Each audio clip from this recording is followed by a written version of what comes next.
The views and opinions of this podcast are solely our own, with no direct intention to offend or upset. Brilliant. Fucking brilliant.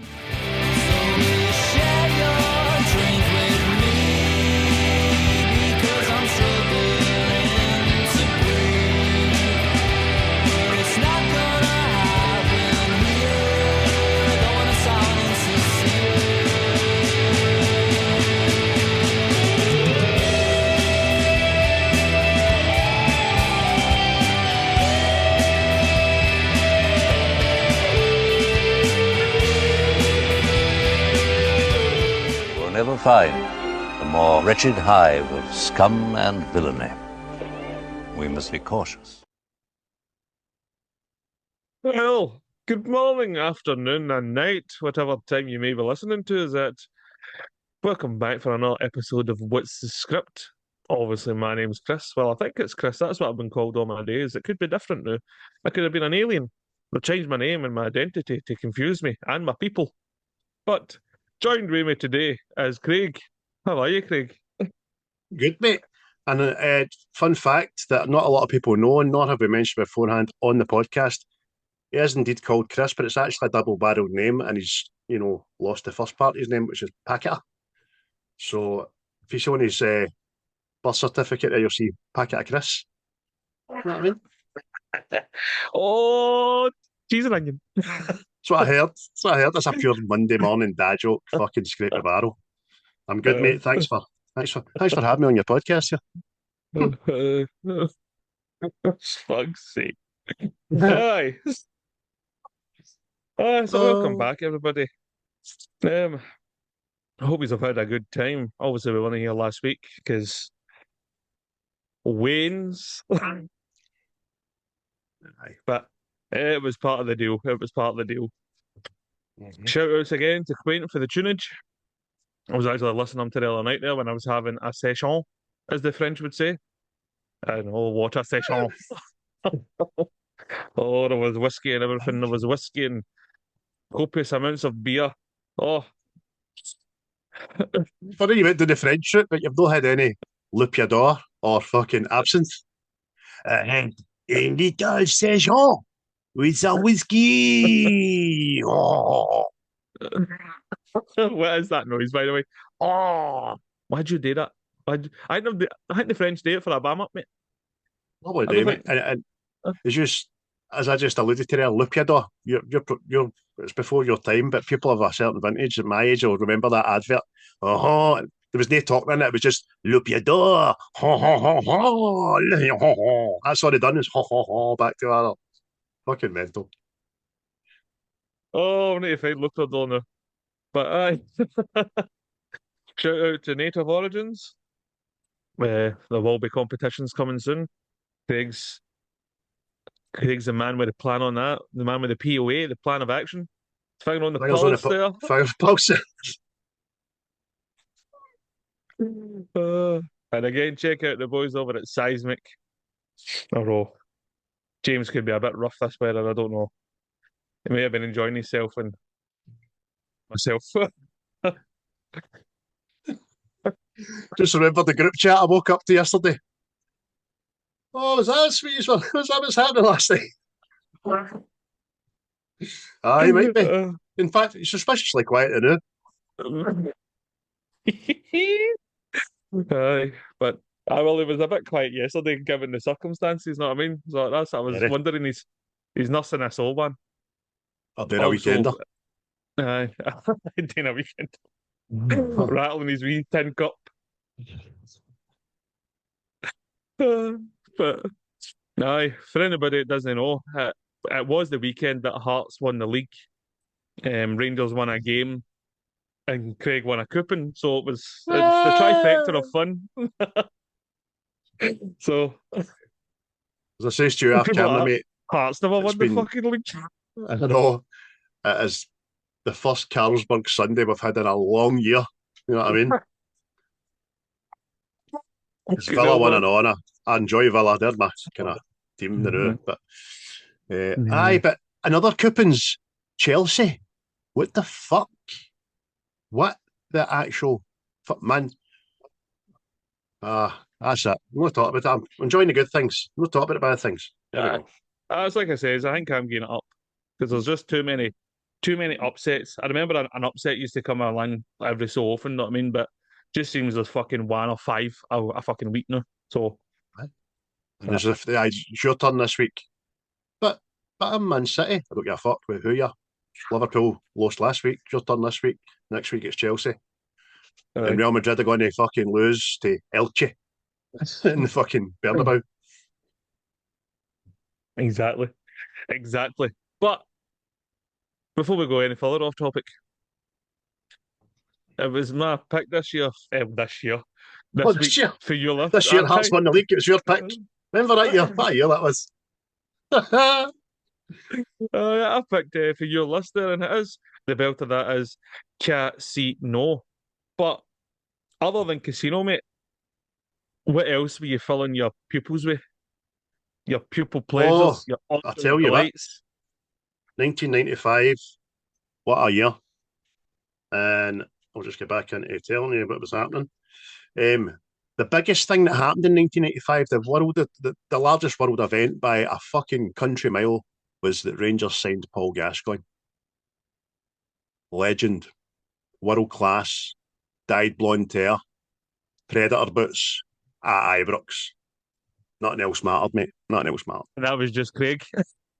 That was me. I was there. I was there to see him coming out there with his flip flops on. But that aside, there was other things going on in 1995. 30 years ago, mate. Fucking hell. Um, there was the Oklahoma City bombings that you'll not remember, but people will remember. There was also the subway sarin attack where somebody fucking let loose a virus, a vial of shit in the subway, man, and people died and all that. That was fucking mental. It's like something out of a film. There was an assassination of Israeli Prime Minister Yitzhak Rabin. Just don't remember that. It's almost as if Israel and Palestine were fighting ages ago, isn't it?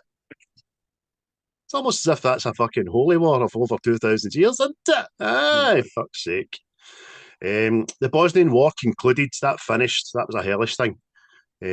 Major technological releases like Microsoft Windows 95, which we still fucking rock today in the workplace, that came on board, along with your friend and mine, the Sony PlayStation, released in 1995, mate. Oh, I could still hear that boot up sound, you know what I mean? why? And there was also iconic cultural moments, including the premiere of the movie, which I'll mention anyway, but we'll mention it now, Toy Story, which was groundbreaking for its time. Oh, It really was, man. what a time to be an infant. Mm-hmm. But in like she's a can I no watch it news, the OJ Simpson murder trial concluded and he was found not guilty. But say no more about that because we all know if we've all watched The that glove documentary. didn't fit, just like the shoe didn't fit.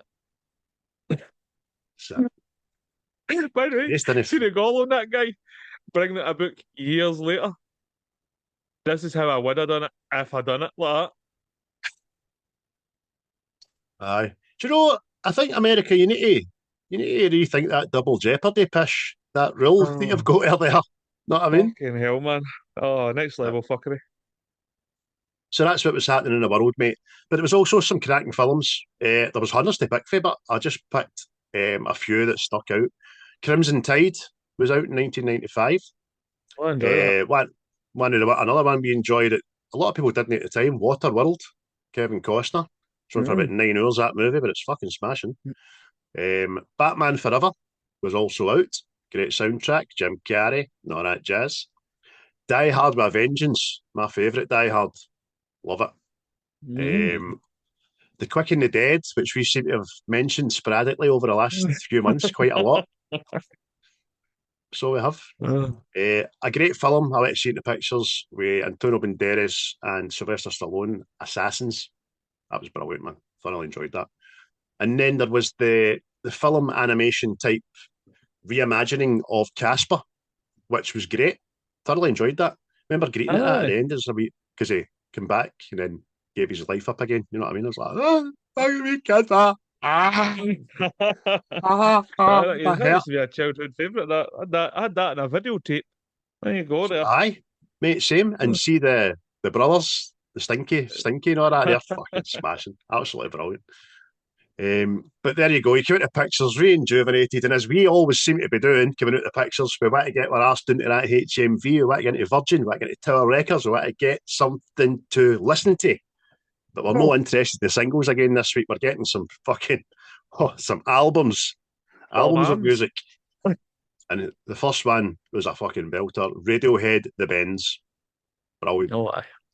Another classic by another classic band. Pulp, Different Class. That was released. Mm. Then there was the album that everybody had apart from me because I was sick listening to the squawking bastard. Alanis Morissette, Jagged Little Pill. I was too busy queuing up at midnight to get my hands on, and I did, aye, at Tower Records. Robert Singleton was there, was I know. Oasis, What's the Story, Morning Glory. Fucking. Oh, how long ago? How long ago? I know. And even though they were at loggerheads, I still liked them. Blur released The Great Escape, which is another fabulous album. This is the next century. Brilliant. With some deaths, with some celebrity deathage. All the But celeb. I've wrote down just a few there. Dean Martin, he left us. He had his last glass of fucking red wine and just put his eyes shut and went to sleep. Poor bastard. That's life. Yes. Horror God, especially for the Halloween franchise, Donald Pleasance died 30 years ago this year. Oh, Big Donny, yeah. Aye. I'm taking that this guy's a rapper because I recognise the name, but I don't know his craft. Easy E, he died. Oh, aye, that was him. It was in NWA. Died of the AIDS. Sure. Oh, did he? Aye. Like a wee bum, did he? Aye. Great star of stage and screen, Ginger Rogers passed away, and former US President and actor Ronald Reagan died in 1995 as well. Oh, So that is the another year big that Ronnie. was 1995, mate. 1995, the year our disco was born, and we've limped on ever since. You know, fuck off about 1995. The year the Attitude was born. Doesn't care for skating, but he's got a skateboard anyway. Oh. Some pure edgy, man. Aye. Well, cheers for that, mate. 1995. Anybody else get any memories for 1995? Share it on the Facebook group chat. Tell us some of your stories. Aye, one of the best Rangers strips ever. But as well as 1995, Casino came out that year. But before we go into Casino, mate, what's your ocular delights this week? Well, as you alluded to at the start of the podcast, we've not been on for a couple of weeks, so been watching a lot. A fucking lot. My eyes have been fucking strained with the watchage. It's not even a word, but I like it.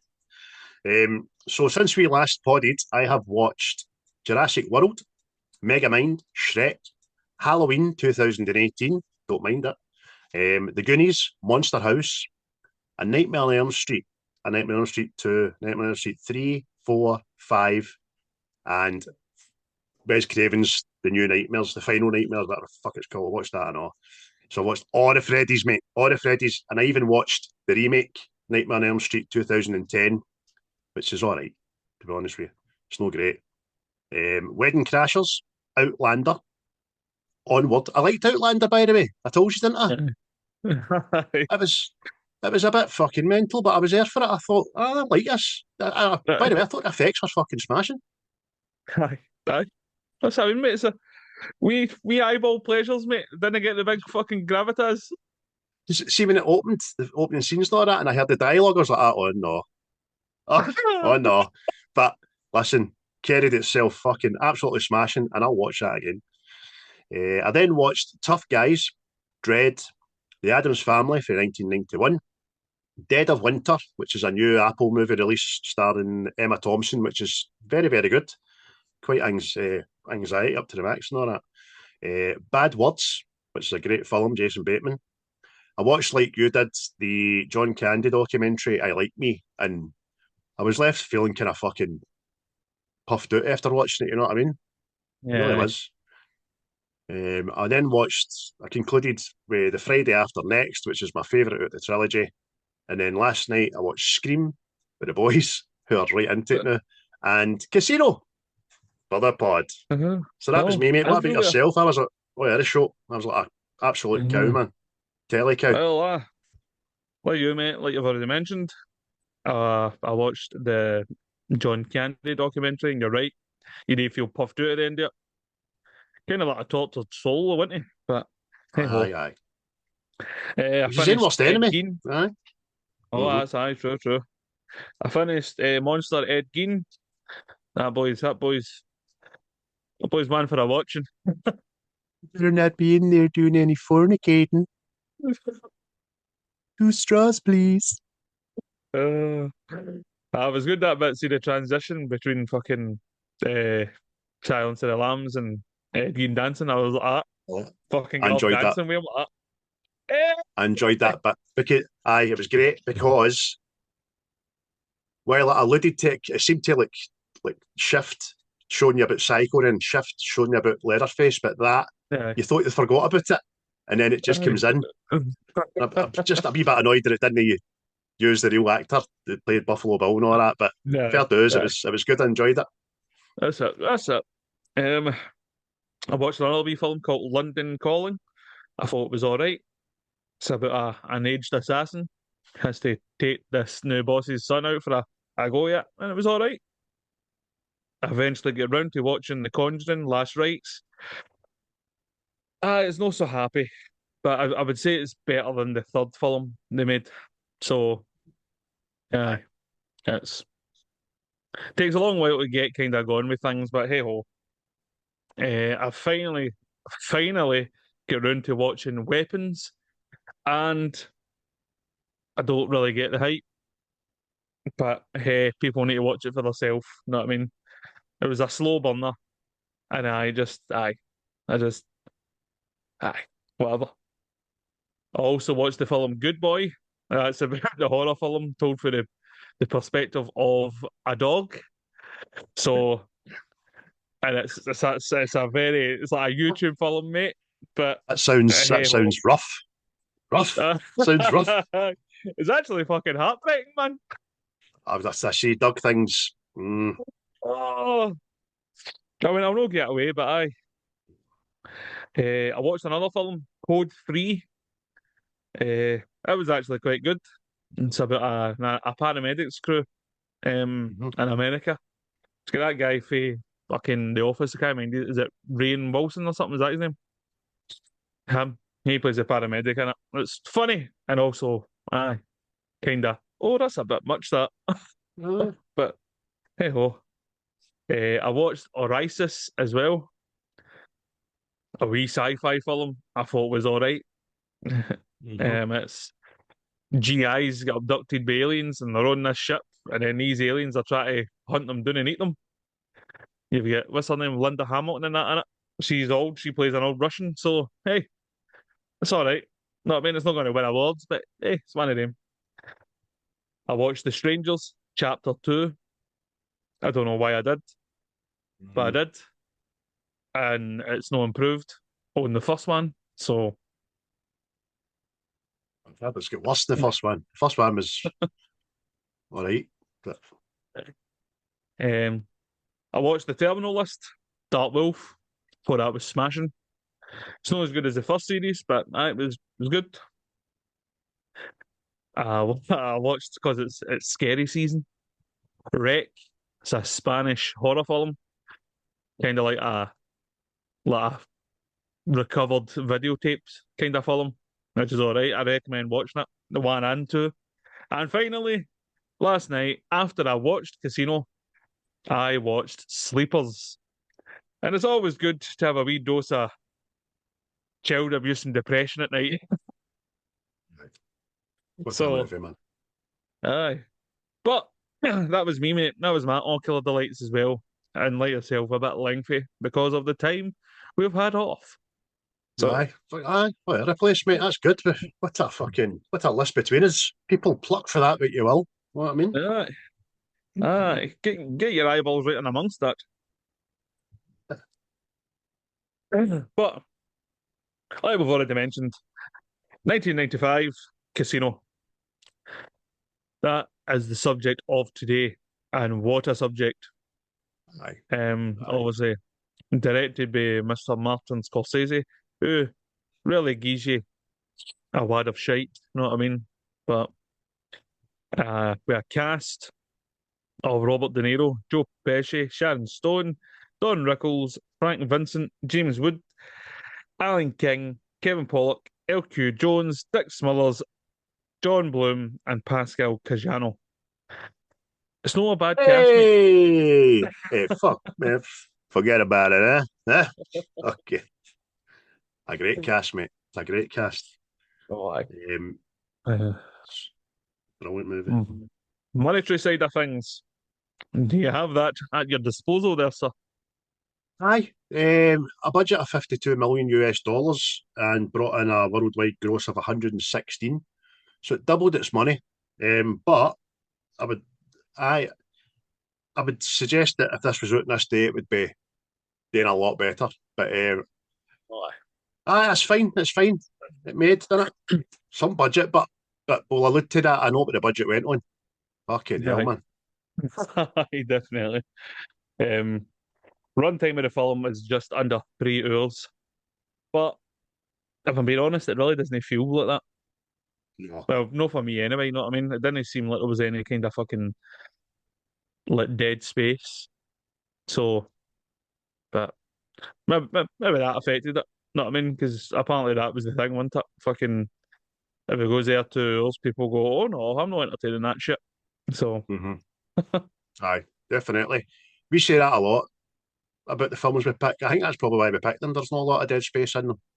It is. You're right. It doesn't feel like 3 hours. All the great long films don't. Remember I got to see Green Mile, and no noticing I had a sore arse until I tried to get up at the end of it. I was like, oh, that was guy fucking with a quick. smile behind you. There's a hole in that chair. The fuck? I mean, that was great, mate. So fast, no fast pace, just proper, honest pace, man, and it was great. It seamlessly went from fucking bit to bit, from scene to scene, to problem, and Yeah. great, mate. And all Aye. the while, these wonderful, amazing backdrops of fucking pings and lights and sparkly stuff. You know what I mean? Great.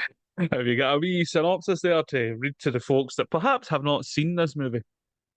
Aye, I will. I'll tell you. If you've not seen this movie, you're a fucking moron. Put it that way. Ace Rothstein is a resourceful mafia associate. He's asked to run a casino in Las Vegas and rises to power. However, his altercations with his longtime friend Nicky, who comes out there, his friend, and Ginger, his love interest, soon to be his wife, creates some complications, shall we say. And I'll leave it there, and we'll discuss it as we get into it. Oh, aye. Well, the character of Ginger is played by Mrs. Sharon Stone, who was also nominated for the Best Leading Actress for the movie, and I can see why. Because no, no, no, say I hate the woman and I don't get uplight, but the character of Ginger fucking annoys me so much. Oh, aye. By the way, you're right what you say. She did. She was nominated for an Academy Award, but she won the Golden Globe for Best Actress and all. She's fucking great in it. Absolutely brilliant. And for such a main cast that's probably only got her as the one female in it, she more than holds her own. She's up there with De Niro and Pesci, and this she's just as important as them all, and she's great. She's fucking great. But her character is a twisted, evil little bastard. Aye, so it's so dysfunctional. I mean, like I says, it's not that I don't get uplight. Obviously, the guy she marries is obviously a fucking control freak, which you see through different aspects of the film. And our ex-boyfriend Lester, the wee scumbag. I think he's fucking groomed her and all, know what I mean? So she's been brainwashed. So she's Definitely. not It going to says a function bit to fucking right. As a bit to in the film, he goes like, I remember the first time I seen you, you were only 14, and I was like, oh, Aye. fucking hell. No, I mean, so it kind of explains a lot of the erratic behaviour, but it fucking does man not in, man, because it's so easily avoidable. Aye, aye. But She's great in it. But you say he's a control freak. I've got fucking reason to believe he's fucking got right good reason to be a fucking control freak. You know what I mean? aye, but aye.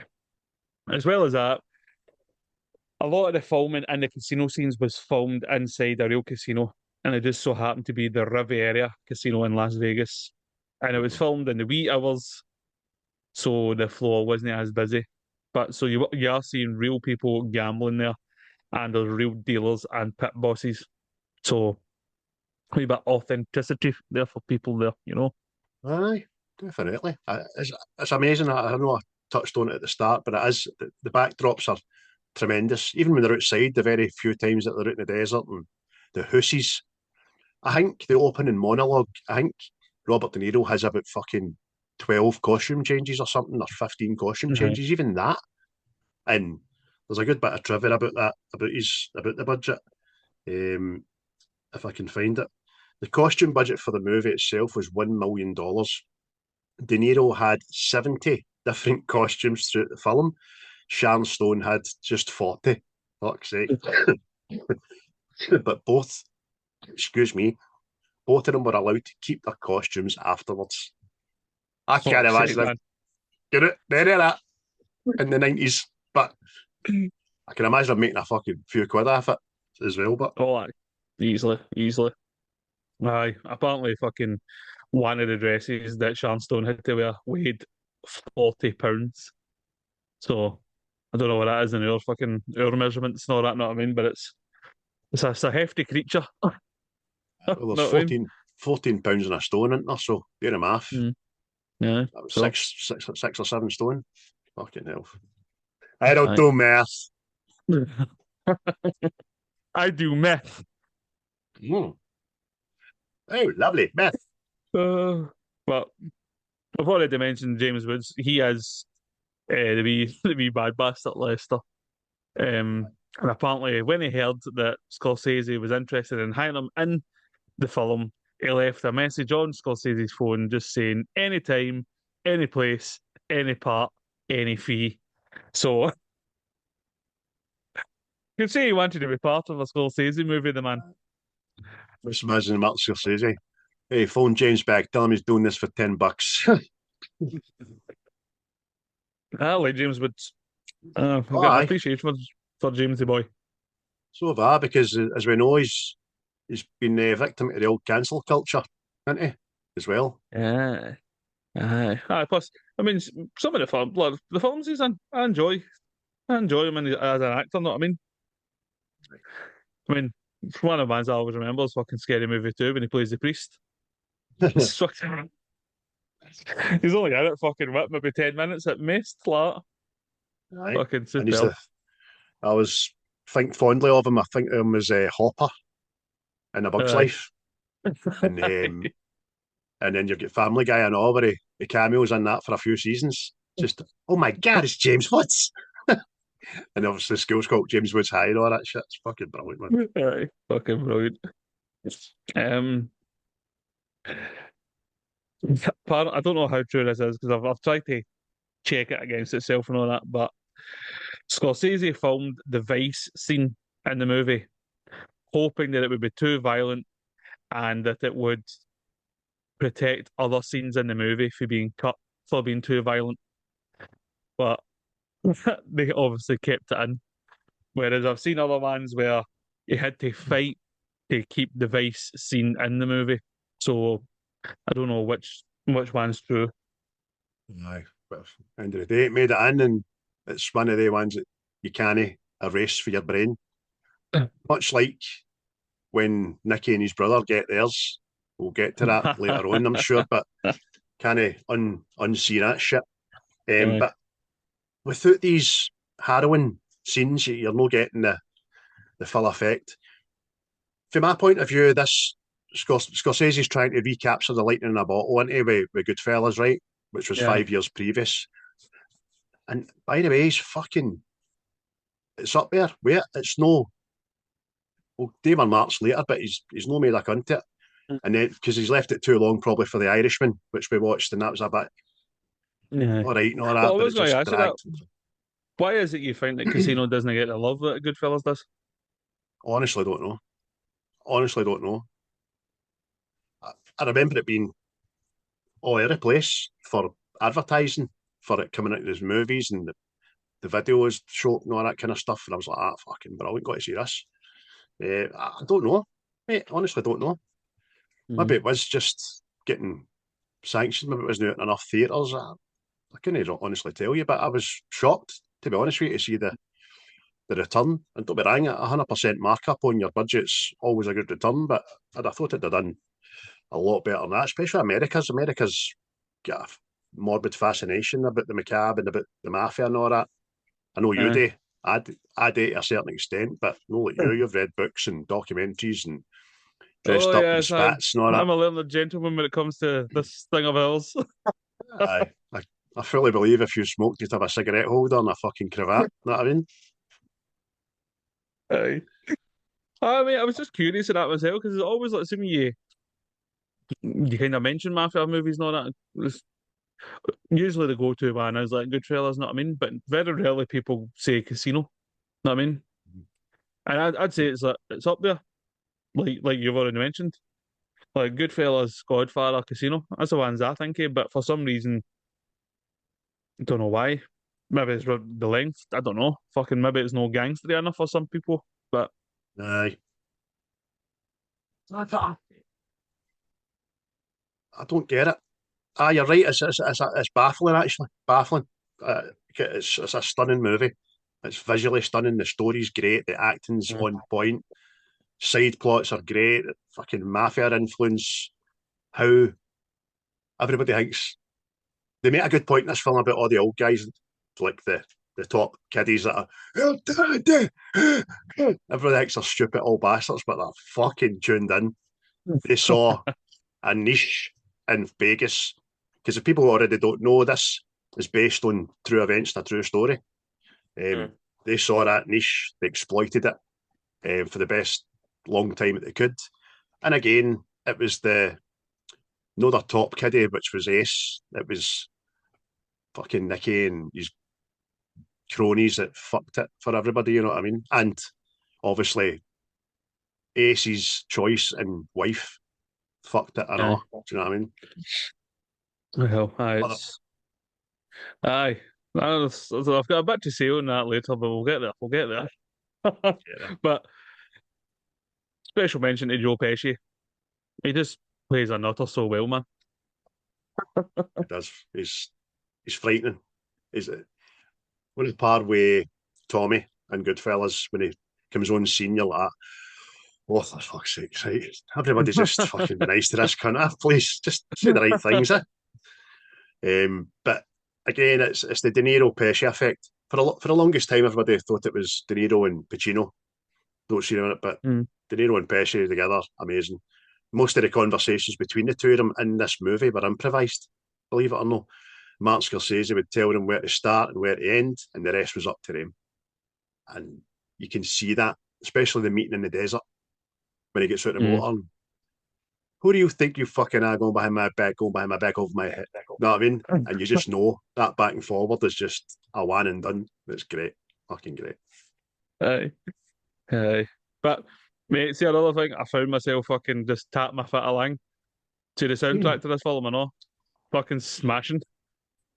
So good. So good. And I'm not going to rhyme off songs and stuff, but it's just I remember the soundtrack was on sale on HMV. I remember it clear as day. I'm sure it was a double album and all. But if you can get your hands on it, get it on the Spotify, people, it's great. It's a journey. It's like the Forrest Gump soundtrack. It's a journey and all, man. It's fucking smashing. Going through the decades. But you're right, mate. Really good. But I know we already mentioned, right? Me saying Ace is a bit of a control freak.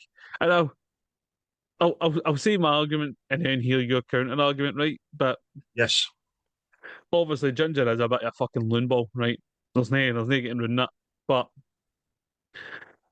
we're not really seeing the control freak thing on screen, but you're seeing it through his job, you know what I mean? Seeing Oh, like aye. the muffins and it's like, why have you get fucking all aim and I want this done like that? Fucking then he's skimming round, he's checking the dice and all this shit, he's checking everything. So Mhm. him not doing that to her, I wouldn't believe it when it be happening. You know what I mean? No, no, I never thought about it in the wider context. You're absolutely right. He is a control. He's fucking paid to be a control freak. He has to have his again finger on the pulse of every single thing that's happening and every single thing under him that's going on. It starts after the movie with the monologue about trust. If you don't have trust, you don't have nothing. What's the fucking point? But he knows what Ginger is. He knows that everybody's a mark. He knows that she's a high class hooker for all intents and purposes, that laces these guys to get fucking chips and money and all that jazz. But he's fucking overawed by her.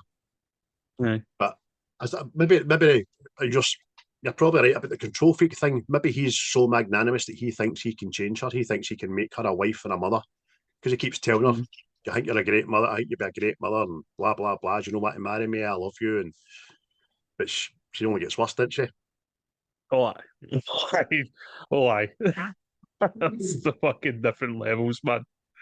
But no, I was only that only had just occurred to me the other night. You know what I mean? Because I was like you, see the mad shit she's doing. Like, she has to be fucking watched and controlled at all times, man, for her own fucking good. You know what I mean?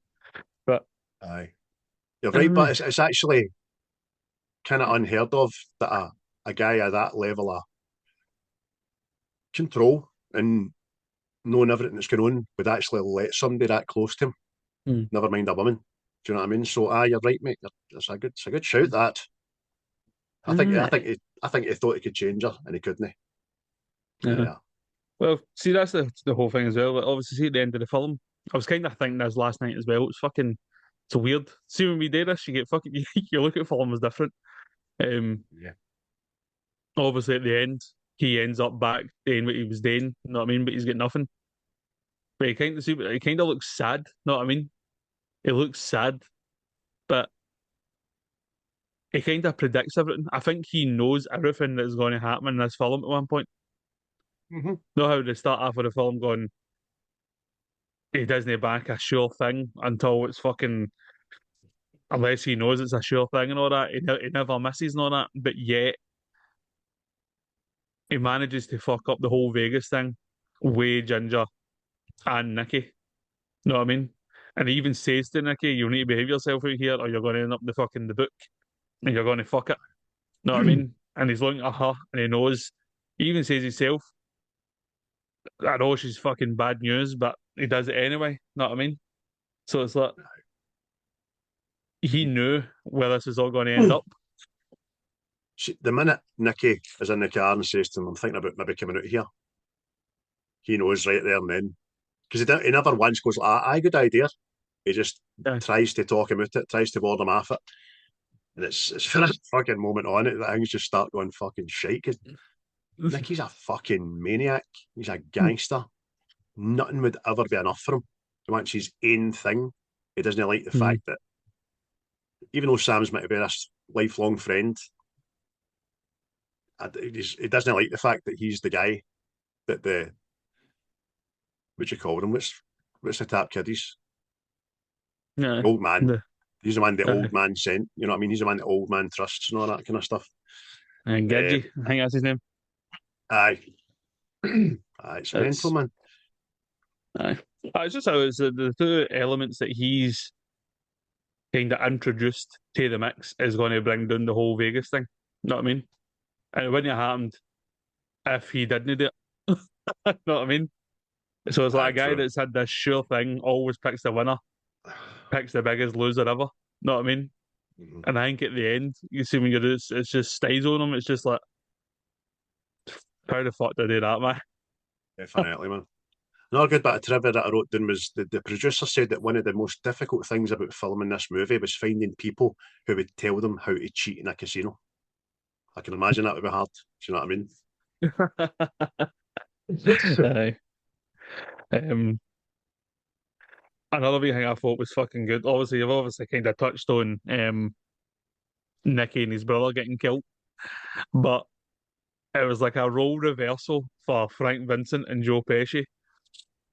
Because obviously fucking Joe Pesci kills Frank in Goodfellas, and fucking Frank kills him in this. So I was like, I like that. Aye. Where'd you fucking shandbags? Aye.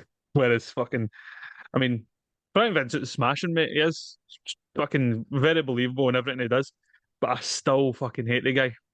Pay Aye. fucking Sopranos. Still fucking hate him. He's a Well, bastard on that, ain't he? aye. Bastard.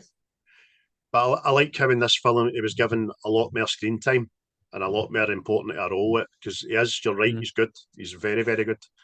And when's The Sopranos start? 96? 90, 99, I think, maybe. 99, is it? So it's not a kick Aye. in the arse after this. So, but you're right, Aye. aye. He comes into play fucking later in the series and he's just fucking as a bastard, man. You don't like Tony, eh? Don't like Tony at all. Aye. Aye, You because know, Joe Pitt. Sorry. the character he plays, that guy actually wrote a book and all, see the real life. So that's it there and all, if anybody's interested in that. Can't remember what it's called, mind you. But hey ho. Do you know Joe Pesci's wife was in this at the time? Aye. Aye. Is there Joe Pesci's wife at the time of filming, Claudia Harrow, played Trudy, the co-hostess and band leader of Aces High. Harrow and Pesci divorced and she remarried. She was then convicted in the year 2000 of 2 counts of attempted murder for hiring a hitman to try and kill her other ex-husband, who was a stuntman. She's a nice lassie, that, wasn't she? I think you've done the right thing here, Joe, divorcing that lassie. Fuck's sake. Fucking Pesci fucking dodged a bullet there. But Oh, in saying that as well, fucking in the death scene, Joe Pesci actually broke a rib. The same rib he broke on Raging Bull. oh, I fuck's I sake. don't know if it was when he was getting hit with the bats or when he would get flung into the grave, but Oh. apparently his rib went. Do you know what? I just shuddered there because I just heard the dull thuds again, man. Oh, that's Ah, it's no your movie. It's no your movie sound effects whatsoever. We'll get to it, guys. I aye, promise. And if you've aye. watched this, you know exactly what I'm fucking talking about, man. Well, and saying that, mate, give your favourite scenes. All right, I'll do that. Well, we'll just talk about it. We'll just talk about this right off the bat. One of my favourite scenes and most harrowing scenes is when Nicky and his brother eventually get theirs. They get taken out to the desert and they get fucking beaten to death. Do you know what I mean? So obviously, first of all, because it's how the mafia do things, they make Nicky watch his brother getting fucked up first.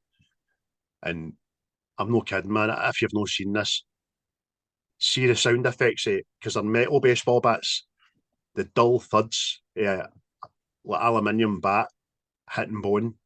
Dun dun dun dun dun dun dun dun. Because it's not just one guy, it's like 4 guys, man. And you're like, oh Jesus, how much more can he take, man? Hit him in the fucking head, put him out of his misery. But he's lying there gargling, choking his own blood. Nicky's like that, leave him alone, leave him alone.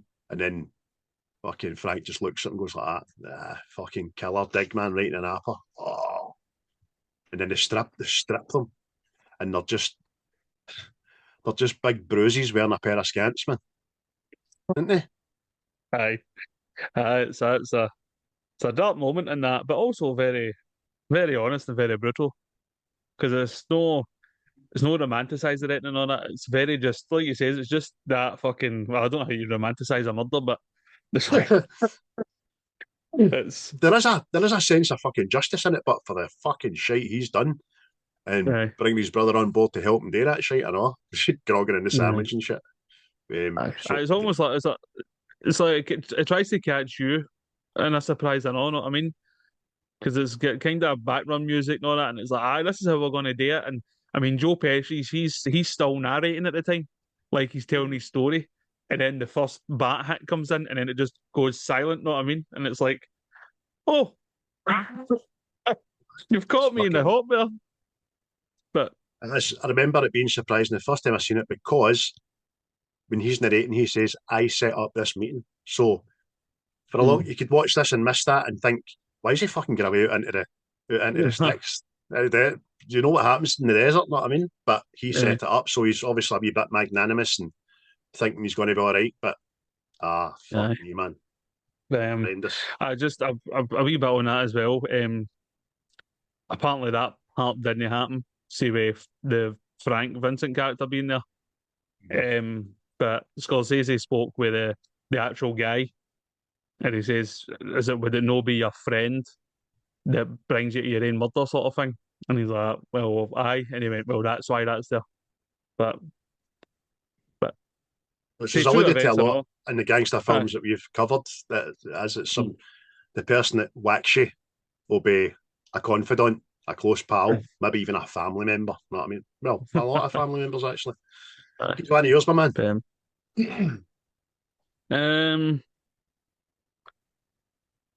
Again, I'll go for a kind of funny one, right? And it's when Arte Piscano is moaning in the deli about having to go back and forth to Vegas. You know what I mean? Martin Scorsese's Moz in it, know what I mean?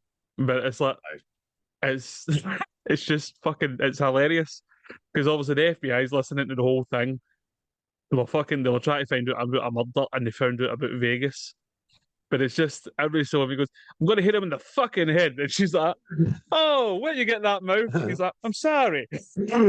Man, Sharon, man, I don't mean to say this, but fuck me, you're going to kick him and split his head open. And this fat guy bastard hasn't slapped MD in his life. Do you know what I mean? He's a bookkeeper. He's a go-between.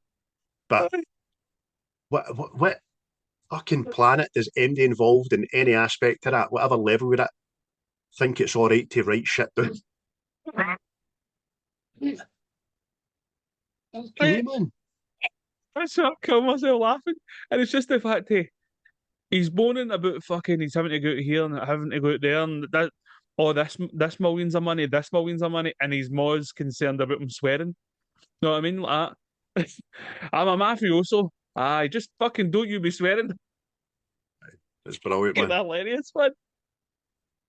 We learn through the film about how Nicky and Sam are talking to each other. They use code to throw the FBI, but this guy's writing down fucking meticulous names, times, dates, prices, what it's for and all that. It's fucking hilarious, man. It's fucking the gold mine. In fact, he was lucky he fucking took the heart attack. Hey, mate, that's just funny, I know. When it all comes on top, we went, poor Artie. He got upset, he got a heart attack and died. Aye, he still refers to him narrating as poor Artie.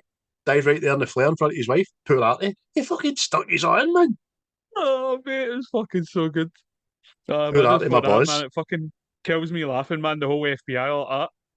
These cunts are talking about fucking hundreds of millions of pounds and fucking in Vegas. Like, who the fuck's this? And they're writing down all the names, know what I mean? They didn't know who was involved. Like, fuck's sake. Oh, tremendous. Funny, man. Do you know what's funny as well? Just giggle, man. When Ginger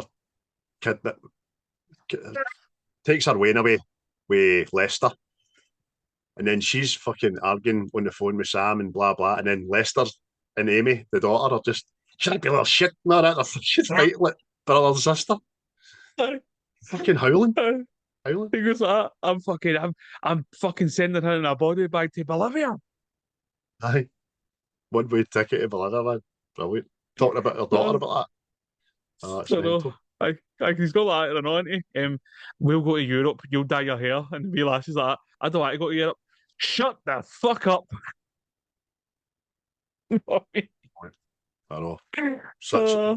Talk about control freaks, man. He is obviously a master manipulator as well, because the way Sam explains it about how Ginger, I never understood why she kept going back to him. She kept going back, do you know what I mean? But you're right, she was groomed. She's been groomed by him.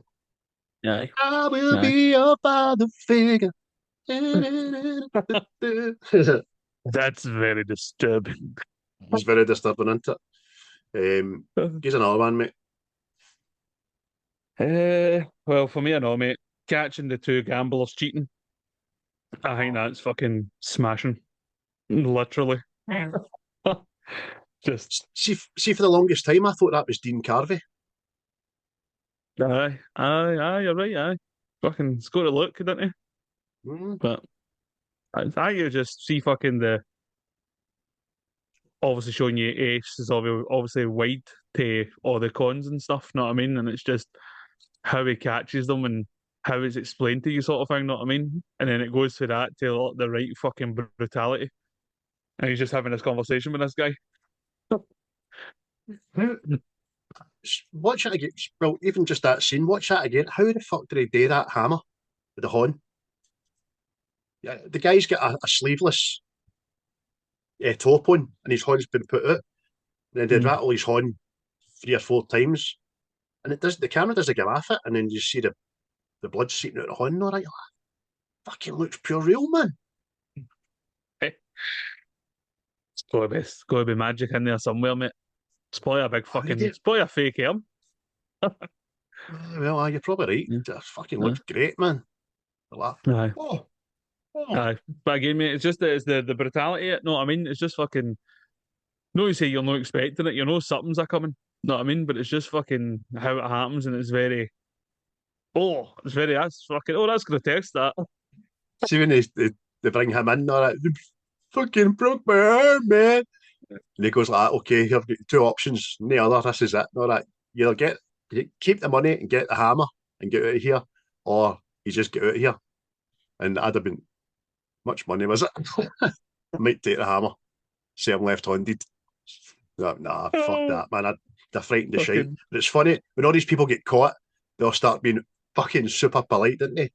No, thank you, sir. I'm sorry, sir. No, that could fucking get to.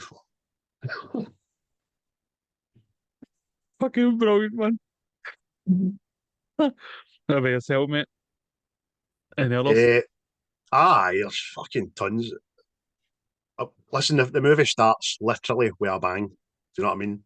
It's Sam narrating, going to his car. We don't know at that point it's down the line, and his car explodes, and that's how the film opens. Like kind of almost James Bondy kind of thing, because you see this wee body flying through the fucking thing and that. So you think, all right, so obviously he gets killed at the end of this movie, I think. But it's amazing. Just the way he gets into the motor, it fucking blows up. Aye, what is it? Blah, blah, blah. Aye, it's a slow motion, all that kind of stuff I wrote down there. It's just, again, you're in. You're fucking in. Much like the Goodfellas was ever since, the opening line is ever since I can remember, I wanted to be a gangster. This one's with a bang. It's just great. So you're in. You're in. And you're like, oh, I want to know how we get to here. That's just fucking mental. And then that whole opening monologue after it, it's like a fucking education. But De Niro's telling you about how Vegas is, how it works, how it runs, how nobody fucking wins. The way they get that Chinese guy back, man, after he cleared them out for 2 million. That's why the best scenes, that I mean, it's fucking amazing. Just tell us about it. Yeah, fucking well. Obviously, he's just manipulating. Know what I mean? He's a high stakes, high roller, fucking gambler. Know what I mean? He's already took them for X amount of money, and he's leaving, and they just manipulate the situation to get him back, to get the money back and get Mary his money. Know what I mean? But first, all right. Oh, sorry, there's the plane's got an issue and all that. Mon, sign the hotel for free. He's in there. Come on, just play some games, and the next thing he's fucking a million of his own money's away. Know what I mean? And you're just like that. The manipulation's fucking amazing, and it's just again just an insight to how these cunts work. Know what I mean? They're just one step ahead. Amazing. It's amazing. You're right. Again, control freak comes out, but the fact he knows them better than they know themselves, and he just simply says the trick is to keep them at the table. Because this wee guy comes back and goes, right, plane's fucked. I'll play $1,000 hands instead of my usual $30,000. But obviously, then the gambler, degenerate fucking greed gets into him and starts betting high. That's when things start going to fuck. because he lets him win on the 1000s, didn't he? Aye. But he says, but I know him better than he knows himself, because rather than him thinking he's won 10 grand, he's sitting there thinking, I've lost out in fucking 90 grand, you know what I mean? So start betting high again. That's good. Brilliant. Absolutely brilliant. Aye.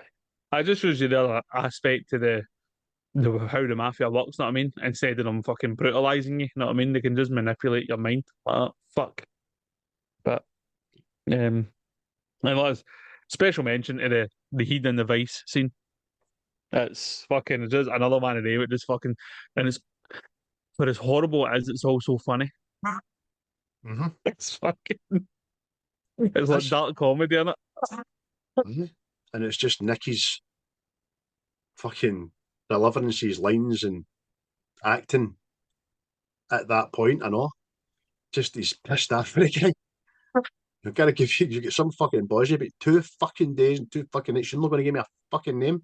And then when he gives him the name, he's that annoyed that he's kept quiet for this fucking douchebag. You kept that motherfucking name. Just you made me pop your fucking eye out for that son of a bitch. Brilliant, mate. Brilliant. Fucking amazing. But lines for the film, mate, with some of you, well, I've got a lot of mines off of the fucking narrating, but aye. So I think mine's are mostly for Ace as well. He's having obviously fucking big issues with this fucking idiot that he's got working on the slot machines from the big guy with the cowboy hat, which is a running thing through this because the senators of that Las Vegas basically are all cowboys and all that, so they've got to give people jobs and keep them sweet, but this guy's a fucking doughball. He's costing him money. Eventually leads up to him getting sacked, but before that, he says to him, why the fucking slats in the back? Why didn't at the front of the high slats? Why did the fucking back? Yes, sir, mate. I'm sorry, Mr. Rothstein. I'm sorry, but he says to him, says, listen to me very carefully. There are 3 ways of doing things around here. The right way, the wrong way, and my way. The way I do it. Do you understand? Fucking yes. Well, it was just funny you mentioned that, mate, because one the man's out of the blue I picked was for Pat Webb when he's kind of his father-in-law goes there and he goes, mate, he's fucking he's dumb, he's stupid, and he goes, well, you got me there. Old Don is, as Justin says, tits on a boy. I was fucking tickled. Oh, brilliant, mate. That is, even that meeting, it's done mannerly, but done with respect, but the 2 of them are just fucking as serious as a heart attack, you know what I mean? As I like to say now. Fucking mate. Oh, you're right. It's like Deputy Dog when he says that to you. Oh, yes, sir, you got me there. Fucking magic. Fucking so good. Well, you've already mentioned it all, mate. Nicky Santoro. Charlie M, you made me pop your fucking eyeball out your head to protect that piece of shit. Charlie M, you dumb motherfucker, you. Frank, do him a fucking favour. After all that gets his throat slit, man, I'm going to put a bullet in my head for fuck's sake. Jesus. Oh, fucking hell, choke man. my own blood. Another good one, like we're probably going to do as well in the narrating, Ace. Says, in Vegas, everybody's got to watch everybody else. Since the players are looking to beat the casino, the dealers are watching the players, the boxmen are watching the dealers, the floormen are watching the boxmen, the pit bosses are watching the floormen, the shift bosses are watching the pit bosses, the casino manager is watching the shift bosses, I'm watching the casino manager, and the eye in the sky is watching us all. You're like, fucking... Yeah, he starts the film talking about trust. Aye. Brilliant. Absolutely brilliant. Another one for Ace. No matter how big a guy might be, Nicky would take him on. You beat Nicky with fists, he comes back with a bat. You beat him with a knife, he comes back with a gun. And if you beat him with a gun, you better kill him because he'll keep coming back until one of you is dead. It's not a man to be trifled with. No, I had that written down as well. And that's no my cousin, Vinny. There, that's fucking Nicky Santoro. Oh, aye. Oh, he's a fucking anxiety up to the nines, man. Which is funny. I just thinking about a scene there as well when Sam comes to Nicky's restaurant to get Ginger, who's fucking tied her daughter up, to go out and get mad with it. And then she's got the fucking audacity before he lets me go, ho, ho, ho, be nice. Don't fucking embarrass me in here. You? You're saying that to Andy? Hey, don't fuck this bitch. And then Robert De Niro's looked at him as if, you know what I mean, doing the Robert De Niro look, man. Oh, it's brilliant. There's a big giant back and forth with Nicky. I'll say the first bit because it's a bit long, and this is Nicky, man. He goes like that. You know, I think you got the wrong impression about me. I think, in all fairness, I should explain to you exactly what it is that I do. For instance, tomorrow morning, I'll get up nice and early, take a walk down over to the bank, and walk in and see you. And you don't have my money for me, I'll crack your fucking head wide open in front of everybody in the bank. And just about the time that I'm coming out of jail, hopefully you'll be coming out of your coma. And guess what? I'll split your fucking head open again. Because I'm fucking stupid. I don't give a fuck about jail. That's my business. That's what I do. And you know what to do, Charlie? You fuck people out of money and get away with it. It's fucking great. Absolutely great. And there's a wee back and forth after that, but I'll leave it there because that's a frightening thing. I love that. But the time you're getting out of your coma, I'll be coming out of jail and I'll fucking crack your don't I? Oh, what was that you're wanting there? That's it. Yes. Look. You fucking try me, fatso. Another one for Nicky. A lot of holes in the desert and a lot of problems are buried in those holes, but you got to do it right. I mean, you got to have the hole already dug before you show up with a package in the trunk. Otherwise, you're talking about half an hour to 45 minutes worth of digging, and who knows who's going to come along in that time. Pretty soon, you got to dig a few more holes. You could be there all fucking night. Aye, that's like something like that. That job's no easy, son. Oh, I tell you. You know what I mean? It's not as plain sailing as you think it is there. That's all that I wrote, didn't mate? Because you got a couple of mine there and they're big and all that. But the dialogue throughout this movie is fucking smashing. Right. Even the swearing is smashing. Again, when he goes to get Ginger out of Nicky's club and he's raging with her, but he's trying to keep it under wraps. And he's like, hey, you fucking cunt. You know what I mean? She's just, what's wrong? She was sleeping when I left. You fucking, our fucking daughter, you fucking bitch. Great. Well, I've got two more really, because two are part of the same thing. But one's for Ace. The word was out. The bosses had enough of Nicky. They had enough. What more they were going to take? So they made an example of him and his brother. They buried them while they were still breathing. And you're like, oh, that's not nice, that. And then, so nice. Again, at the start of the film, Ace and Nicky Santoro, before I ever ran a casino or got myself blown up, Ace Rothstein was a hell of a handicapper. I can tell you that. I was so good that when I bet, I can change the odds of every bookmaker in the country. I'm serious. I had it down so cold that I was given paradise on earth. I was given one of the biggest casinos in Las Vegas to run, the Tangiers, by the only kind of guys that can get you that kind of money, $62 billion. I don't know all the details with Nicky Santoro taking air for that. Matter of fact, nobody knew the details, but it should have been perfect. I mean, he had me, Nicky Santoro, his best friend watching his ass, and he had Ginger, the woman he loved, on his arm. But in the end, we fucked it all up. It should have been so sweet too, but it turned out to be the last time street guys like us were ever given anything that fucking valuable again. So, you know that. Yes. You did fuck it up. Right there. You did fuck it up. I like to say we, Nicky. Aye. You're a catalyst, you cunt. But one more line that's just came into my head, which I nearly forgot about, and I'll say it. I've been saying it for 30 years every time I see a pack of cards. Hey, says hi. Because she says it the same fucking way 3 times, man. Welcome to Hey, says hi. Fucking mad robot woman, man.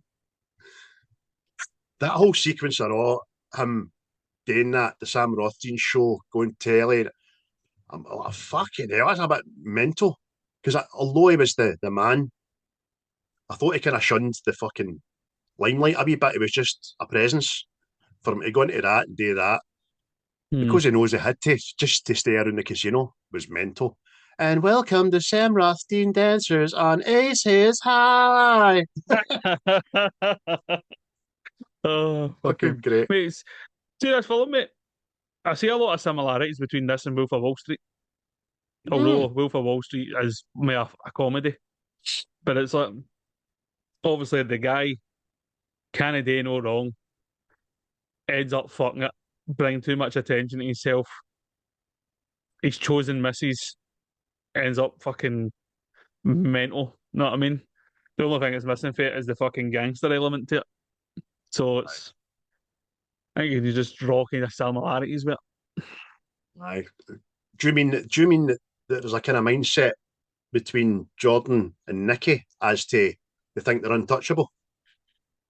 Aye, Maybe. near enough. I did the same with Ace as well, but know what I mean? Mm. Like, Ace has got it in his head that I always pick the winners. I've got the winners. I've got the thing, the formula right down to a T. And it's the same with Jordan and Wolf of Wall Street, know what I mean? And it's Aye. just, they get that good at it, they think they're untouchable with everything. And it ends up becoming their downfall, know what I mean? As well as, like I says, the missus just getting fed up with her shite and booting them to the curb, know what I mean? Like, you're a fucking banger. Aye. It's funny, isn't it? Jordan Belfort's obviously blinded by wealth. He thinks money is just the biggest fucking weapon ever. Nicky is fear. And Sam is control. However, you just said something that made me think. Sam is immaculate at backing a winner, but no with people. He fucking knows Ginger is a liability, a big, huge risk, and if he just goes, he just wants to match, just try to. Again, I think he thinks he's going to change her, going to cure her, and but obviously Nicky's his pal. He didn't pick Nicky, but he would have much rather Nicky that he came out to Vegas, but he didn't have the fucking cojones to tell him, or go to the bosses early on and go, don't let him out here. You're going to fuck this up. Do you know what I mean? So, it's just see the whole thing I know, mate. See just the fucking. Like, I know it's all supposed to be glamorous and all that. They've got all the money, they've got the motors, they've got the fucking jewellery, all the clays and all that, man. I don't think I could be fucking dealing with that, man. See just the stress and anxiety in that film. Just fucking everything is one day for a fuck up, man, and it's just done. You're like, just it's fucking. Because you even see like De Niro's character as well, Ace. He's taking he's drinking that mad shit for like ulcers for your stomach and all that. Know what I mean? So he's obviously stressed out. He's fucking barnet. Mate, I forgot to say that about funny bits and favourite scenes. I've suggested it's Pepto Bismol or something, right? Which is usually pink, but his is fucking sky blue. The first time he takes it, he's wearing a fucking sky blue suit, waiting in that fucking mad hitch coming in to talk to him. He says, "Give us a minute," and he gets up, his boxer shorts on, his trousers on, fucking into the wardrobe. Like, this fucking shirt and tie matches his Pepto Bismol. That's fucking great. His wee spindly legs got into the fucking closet. Oh, it was funny.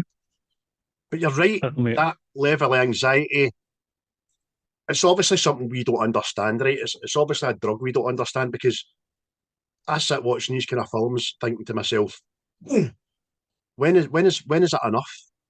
When have you got enough cars, got enough money, got enough houses, got enough women? When is that enough? But no having lived that life, it's never enough, is it? Nah, doesn't seem like it, mate. Even back that's to how the they two, usually get fucking captured. even going back to the two guys that were caught cheating, he says they would have gotten away with it too, but they were just too fucking greedy. So obviously, whatever level you're at, greed is just a fucking disease. Never enough, man. That's fucking. It's just. You see the like, gradual fucking just the deterioration of each fucking character. Know what I mean? It's all Rosie in the garden, but then each ending up with more fucking power. They just. Like, I mean, like, just each one. Like, obviously, Ace gets the fucking keys to the kingdom. Starts out fly, fucking paying attention, all that, and then it's like, no, I'm the fucking guy out here. Same with Nicky. Nicky's been gave a fucking city to run, practically. And then he takes it too far. And then even Ginger, she gets all the money she could ever want, all the jewellery she can ever want, dresses, whatever. And in the end, it's still not enough for her. Know what I mean? You're like, the fuck is the matter with you cunts? This fucking...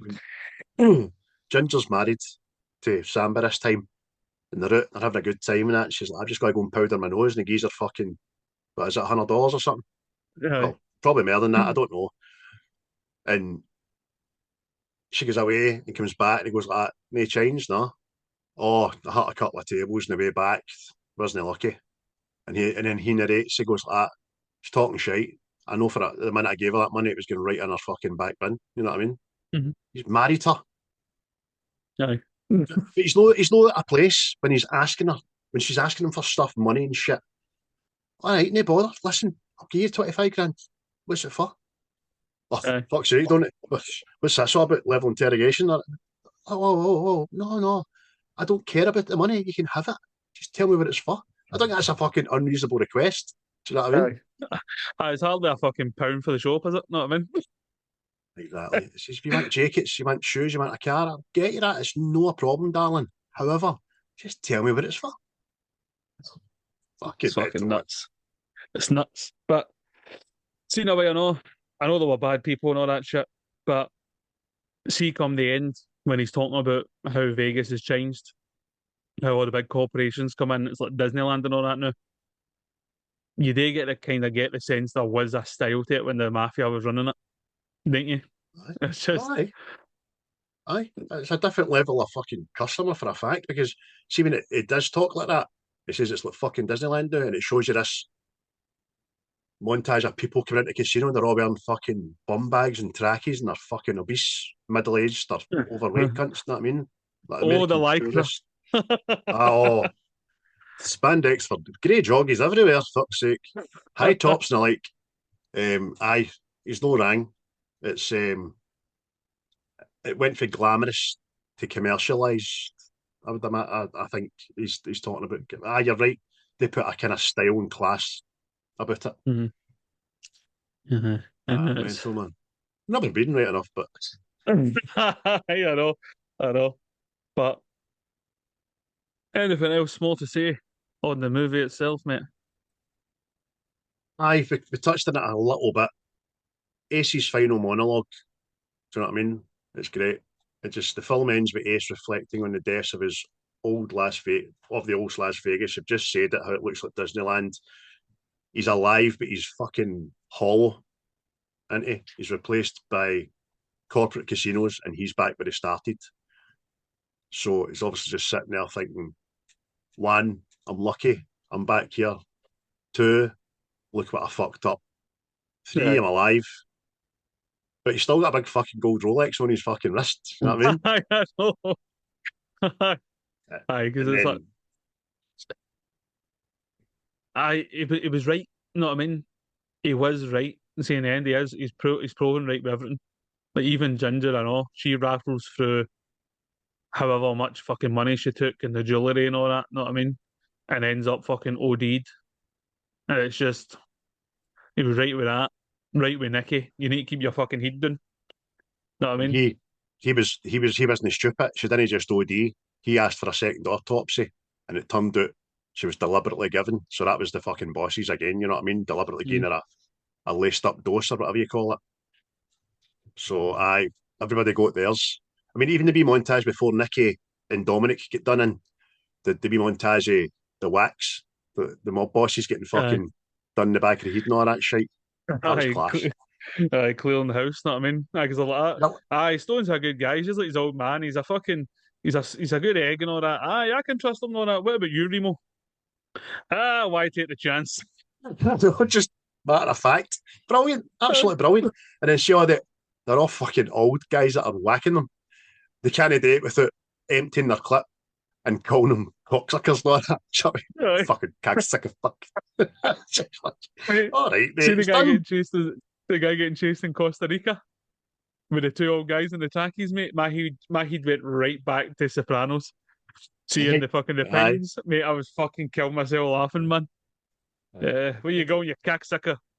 No, again, they're annoyed at having to be fucking running through a house because they're no fit for it. You fucking heavy run through his fucking house, you fat fucking bang bang. And again, clip emptied, man. I think he's dead there.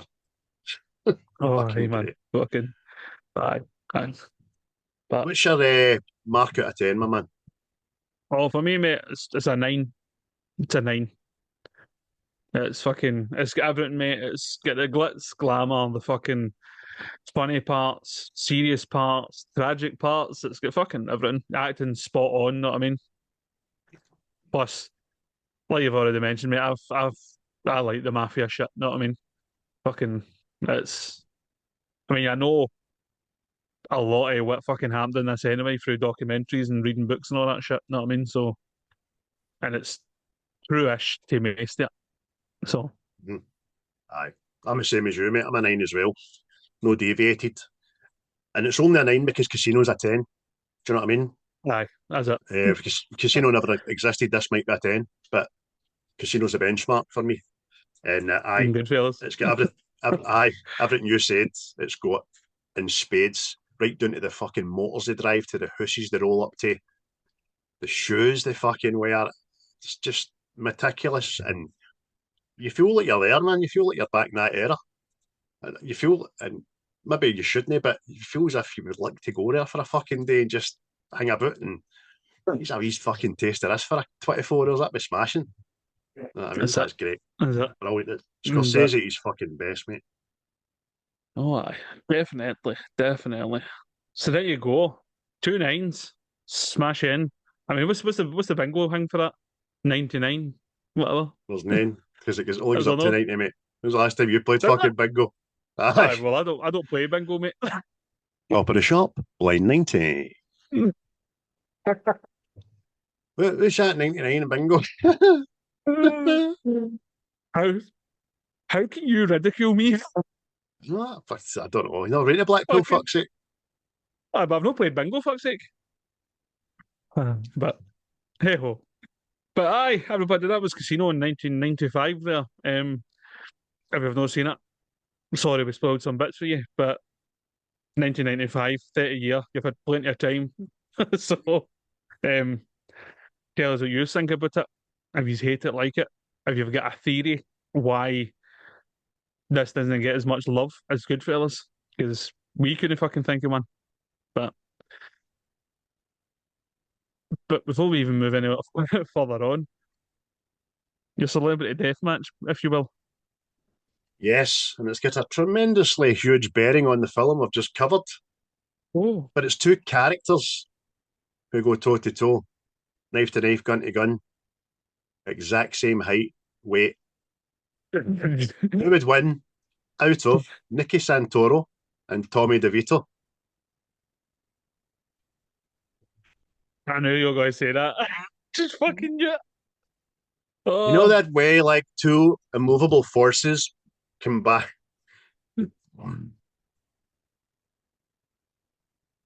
just because it's Tommy and Goodfellas, I'll say Tommy. I've no reason why. Know what I mean? He just seems a bit more ruthless, but it's impossible to judge the ruthlessness. Know what I mean? It's These are two cunts that, as lethal and as necessary as they were for the mob ultimately had to fucking take them back out because they just couldn't handle the fuckers. So even though I've put it up as a celebrity deathmatch, mate, the pros and cons columns for both of them are the fucking same. And I think I the know. two of them would just both fought to their death, having plugged each other in the neck or something. And that would be a draw. But Aye. the overriding factor in it is the way they're played by Joe Pesci, who is fucking tremendous.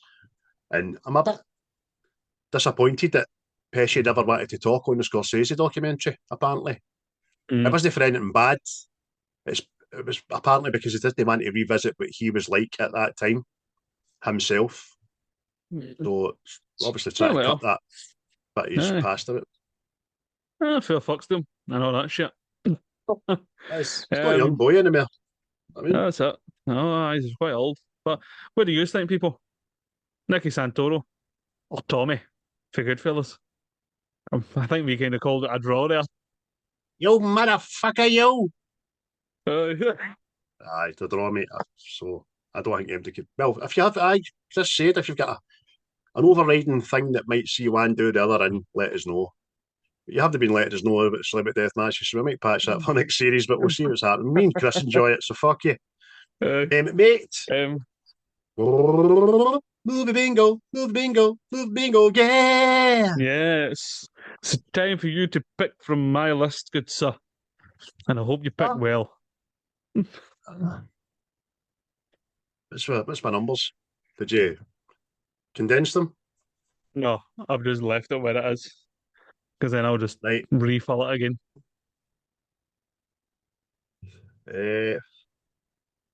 1995.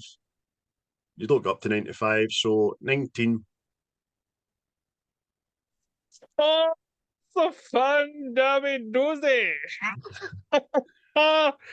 We will be doing John Wick. Yeah. There you go. Yeah. Aye, so there you go. John Wick, just total Chapter 1? action carnage. Just the first one. I thought you may as well start with what launched it. Know what I mean? It might not be the best, but aye. Like it. Like it. It's the fucking best when it came out, I'll tell you. No, I've got my favourite John Wick and all that, but I don't like to say a favourite because I think they're all fucking great. They're all smashing. no, I had different things, man. Too But good. yes, John Wick will be the next instalment of the What's the Script podcast there. And I'm just after watching on them again. So I'll need to watch them again now. A few weeks back there. Jonathan. Brilliant, mate. I'm glad at that. First pick, superb. Yeah, definitely. But again, everybody, hope you join us next week for John Wick. I mean, if you've not seen John Wick, if you don't think it's your thing, just watch it. Just watch it. I mean, you'll enjoy it. I went in watching it blind, did not know what the fuck was going to happen. And if I remember right, I did put it right back on again.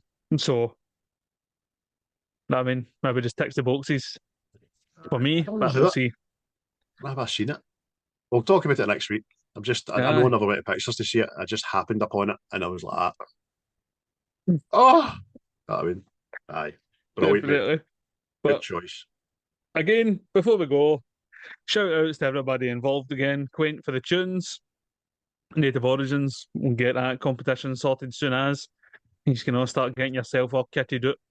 Just depending when you start your Christmas shopping, know what I mean? Could all be kitted out. And again, head over and get the boys at Seismic a listen. I'm unsure what it is they're doing this week, but that's if James is out his wanking chariot, know what I mean? He could be lying there fucking ill as a ill thing, but it could be one of His Majesty's Pleasures chariots, for all we know. I hope you had a good weekend, James. I was awfully quiet yesterday. I felt I was going to phone you, make sure you were all right there. But before we go, I just want to thank everybody again that's in the Facebook group page. 540 of yous and 368 subscribers of our YouTube channel. Drop us a like, a comment, a share, a follow. Just drop us something, mate. Money, drop us money. That'd be nice. All right. Yeah. I'm hurting, man. But yeah, everybody.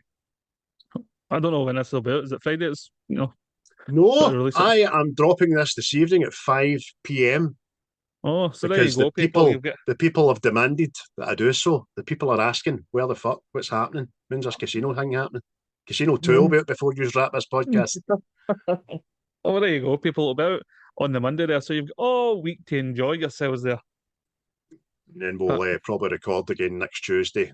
Maybe if you're not doing it, and then we can get it out the Friday and all that again. Yes. This is what we have to do, people, with all the recordings. But yes. But again, thanks for listening. Here for you next week, and that's enough for me. And that's enough for him. See you later. What you just said is one of the most insanely idiotic things I have ever heard. At no point in your rambling, incoherent response were you even close to anything that could be considered a rational thought. Everyone in this room is now dumber for having listened to it. I award you no points, and may God have mercy on your soul. The views and opinions of this podcast are solely our own, with no direct intention to offend or upset. Brilliant. Fucking brilliant. So share your dreams.